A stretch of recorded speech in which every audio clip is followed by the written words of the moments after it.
Hello! This video will walk you through how to participate in your neighborhood council election. This year, the election is completely vote by mail, and many neighborhood council elections are already underway. First, visit empowerla.org/elections. On this page, you will find a myriad of resources on neighborhood councils, but first, let's identify which of the 99 NCs you are part of by scrolling down to this map. Here, you can identify all the NCs you can participate in.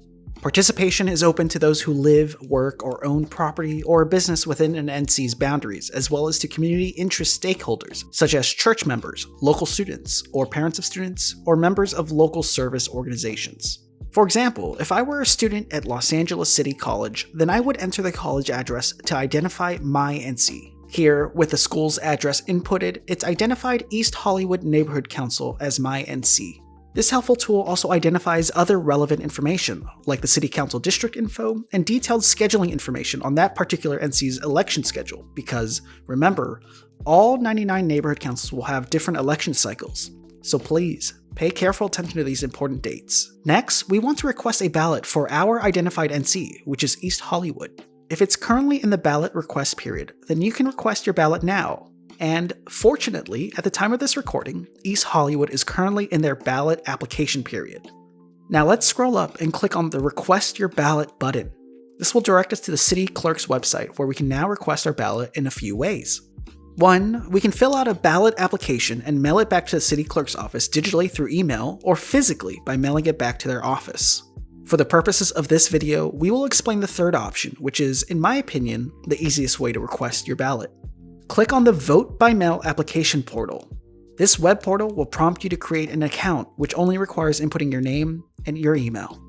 Remember, participation in neighborhood council elections as a candidate or as a voter is open to all Angelinos, regardless of party affiliation, citizenship status, or incarceration history.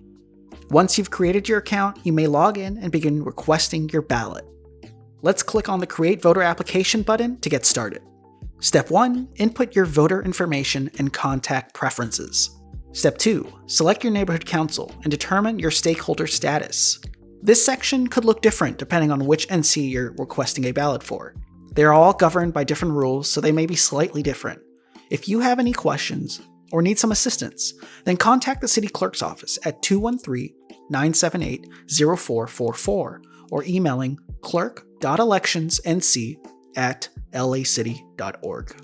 Let's continue. I've selected a general ballot over a youth ballot because I am over 16 years old. Again, this might look different depending on which NC you're applying for. Next, we can select the type of stakeholder we are. You may select live, work, own property, or community interests. Because I am a student and community interest stakeholder of LA City College, I will select the community interest option. Then we continue by filling all the required information for that organization and verifying the address. This window should appear, declaring a verified status if the address of that org exists in your neighborhood council. It worked, so let's move on. Now you input the address where you would like your ballot delivered and hit submit. This window may pop up to confirm your USPS mailing address, and if it looks good, click yes. Finally, this agreement window will appear. If you have a true and correct proven stakeholder status in that neighborhood council, then click the box to agree and hit submit. Ta-da! Success! I've requested a ballot from my neighborhood council election and should receive it in the scheduled time frame. Remember, you can participate in multiple neighborhood council elections if you have a true and correct connection to that neighborhood council. When you've identified another NC whose election you would like to participate in, then simply review this video again and request your ballot for that neighborhood council. Thank you so much for watching this video. We hope this helped guide you through the process of requesting your ballot so you can participate in your neighborhood council election today.